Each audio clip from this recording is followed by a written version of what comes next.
Bismillahirrahmanirrahim. Qoblahu Assalamualaikum warahmatullahi wabarakatuh. Sebelumnya di sini saya izin untuk memperkenalkan diri. Saya yang bernama Ayu Nur Fitri dengan nomor NPM 1901012007. Di sini saya izin untuk menyampaikan materi berupa video pada pertemuan ke-9 sampai pertemuan terakhir dengan mata kuliah fikih munakahat guna untuk memenuhi tugas ujian akhir semester. Baiklah, langsung saja materi yang pertama yaitu berupa penjelasan judul Walimatul Urus. Walimatul Urus atau pesta pernikahan yang syar'i atau menurut ajaran agama Islam, yaitu harus dilaksanakan dengan cara Islami, tidak boleh membuka aurat dengan yang bukan muhrimnya. Apabila dilaksanakan pesta lalu ada tamu yang datang, maka perlakukanlah tamu itu dengan wajar yang sesuai dengan syariat yang ada di dalam agama Islam. Bercampurnya antara laki-laki dengan perempuan ada syaratnya sehingga menjadikannya tidak haram. Nah, syarat-syarat tersebut ada 5 macam yang menjadikannya berkumpul seorang laki-laki dengan perempuan dalam suatu majelis atau suatu tempat menjadi tidak haram. Syarat-syarat tersebut diantaranya yang pertama yaitu semuanya wajib untuk menutup aurat. Jika ada salah satu dalam suatu pertemuan itu tidak menutup aurat, maka semuanya dihukumi haram. Yang syarat kedua yaitu sama-sama menjaga mata, menjaga pandangan. Biarpun menutup aurat, jika mencari-cari di balik aurat maka tetap saja hukumnya haram. Syarat yang ketiga yaitu membicarakan hal yang tidak bagus, membahas perkara yang tidak baik. Jika kita sudah menutup aurat, menjaga pandangan, akan tetapi yang dibahas dalam suatu perkumpulan tersebut melanggar syariat, maka tetap dihukumi haram. Syarat yang keempat yaitu tempatnya mulia, berada di suatu tempat yang baik, seperti di masjid, di majelis ilmu, dan lain-lain.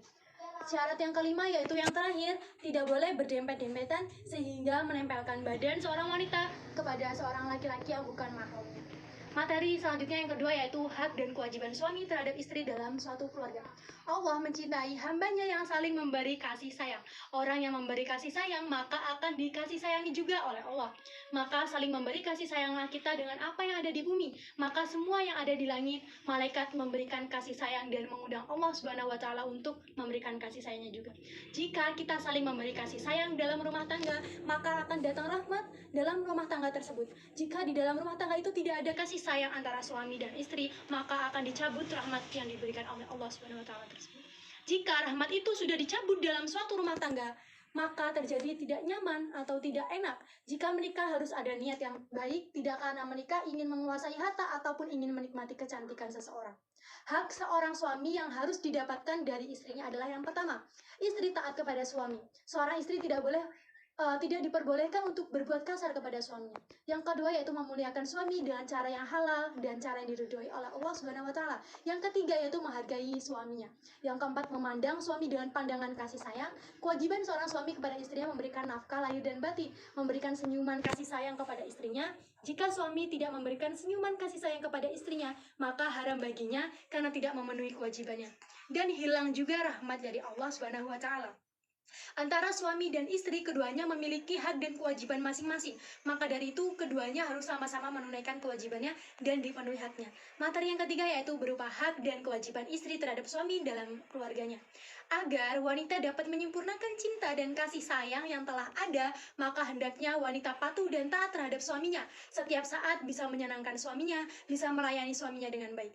Imam Bukhari meriwayatkan sebuah hadis yang artinya, tidak diperkenankan seorang wanita untuk melakukan puasa sunnah, sementara suaminya ada bersamanya kecuali meminta izin kepada suaminya untuk melakukan puasa. Dari hadis di atas dapat kita simpulkan bahwa betapa agungnya hak suami dan pelanggaran terhadap hak suami adalah pelanggaran paling besar. Allah Subhanahu wa Ta'ala akan murka terhadap seorang istri yang melanggar hak suami. Suami dalam rumah tangga adalah pemimpin, maka seorang istri wajib untuk mentaati dan menghormati suami. Karena juga untuk menyempurnakan keindahan dalam keluarga bukan bermaksud untuk mengacaukan seorang perempuan. Seorang perempuan jika hendak berpergian, maka harus meminta izin terlebih dahulu kepada suaminya. Maka para wanita hendaknya patuh terhadap syariat yang diajarkan oleh Rasulullah SAW, karena kepatuhan terhadap suami adalah kepatuhan juga terhadap Allah Subhanahu wa Ta'ala. Materi yang keempat itu berupa penjelasan nafkah, kiswah, dan tempat tinggal bersama. Dalam suatu rumah tangga, hendaknya yang didahulukan adalah sebuah kedamaian.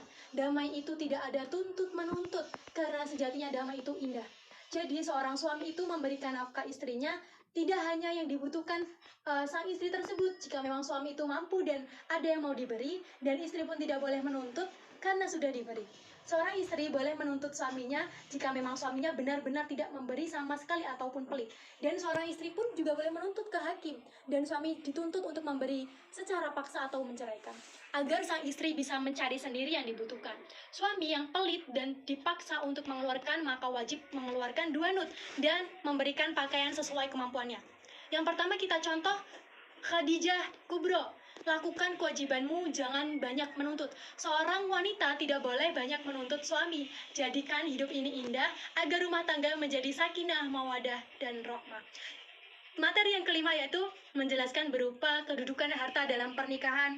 Berpindahnya harta orang tua ke anak dapat dibagi 3/1. Jika harta orang tua pindah ke anak sebelum meninggal atau hibah. Yang kedua, jika harta orang tua pindah ke anak dan orang tua sudah meninggal atau warisan. Yang ketiga yaitu harta diberikan apabila masih hidup dan membagikan setelah meninggal atau disebut dengan wasiat. Hutang kepada Allah atau bernazar. Hutang sesama manusia harus diselesaikan, wasiat haram jangan dipenuhi jika untuk kemungkaran. Contoh wasiat haram yaitu apabila ada seorang ayah yang meninggal dan harta ayah tersebut untuk membeli minuman khamar atau minuman keras, orang tua harus adil terhadap semua anaknya. Jangan membeda-bedakan karena dapat membuat sakit hati. Dan anak tersebut tidak boleh beranggapan ayahnya tidak adil karena kita tidak tahu pemberian ayah selama ini.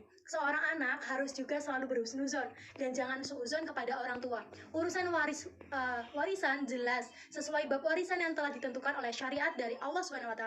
Jika pembagian warisan dimulai dari anak laki-laki, jika ingin membagi adil atau sama karena untuk damai, maka boleh. Jika dimulai dari anak perempuan, maka tidak boleh.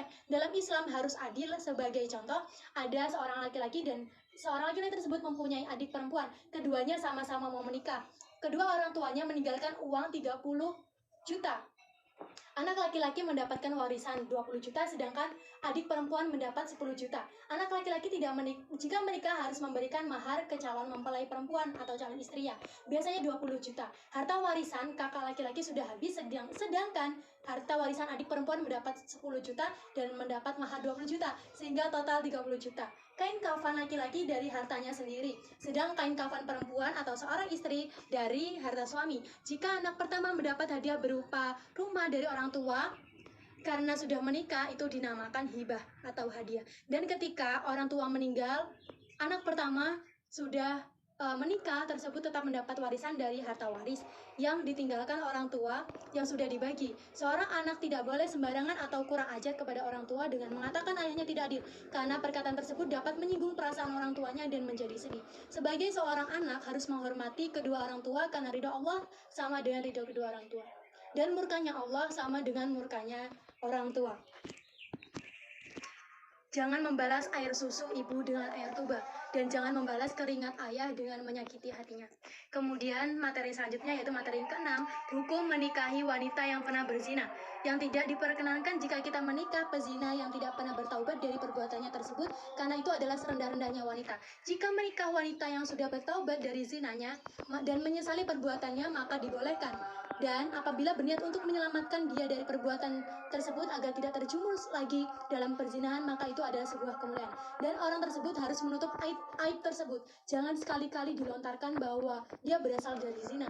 Harus ditutup aib tersebut sampai dia meninggal atau kita yang meninggal. Siapapun yang ingin memuliakan mereka, dia harus tabah. Sebuah kemuliaan bagi orang yang mau menyelamatkan orang yang pernah terpeleset dalam perzinaan dan orang tersebut benar-benar sudah bertaubat.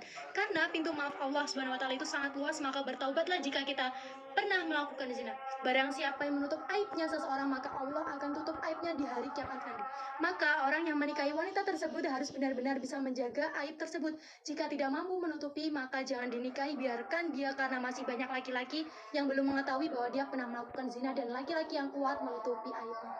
Pertemuan yang terakhir yaitu berupa menyampaikan materi mengenai perjanjian perkawinan. Jika sebelum pernikahan tersebut ada perjanjian, maka harus dipatuhi perjanjian tersebut. Jika seorang laki-laki atau seorang suami melanggar janji tersebut, seperti kasus yang ada di video yang sudah disampaikan bahwa seorang istri meminta untuk tinggal di rumah ibunya, lalu laki-laki tersebut menyanggupi dan berjanji tidak memboyong istrinya, lalu setelah menikah dia meminta memboyong istrinya, maka itu bentuk pengingkaran janji dan seorang wanita atau seorang istri boleh meminta cerai karena dia memuliakan ibunya. Sebab jika sang suami tidak mau, maka sang istri tidak akan menerima sebagai suami. Seorang istri menerima sang suami karena ia menyetujui perjanjian tersebut. Seorang wanita saat berjanji kepada suaminya jika menikah lagi tidak mau dan akan meminta cerai, maka perceraian tersebut tidak mendapatkan dosa karena sudah ada perjanjian di awal pernikahan. Sekian materi dari awal hingga terakhir pertemuan yang dapat saya sampaikan. Saya sangat menyadari bahwa banyak sekali kesalahan yang saya lakukan dalam menyampaikan materi dalam video ini. Saya mohon maaf yang sebesar-besarnya dan pada Allah saya mohon ampun. Akhirul kalam, wallahul muwaffiq ila aqwamit thoriq. Wassalamualaikum warahmatullahi wabarakatuh.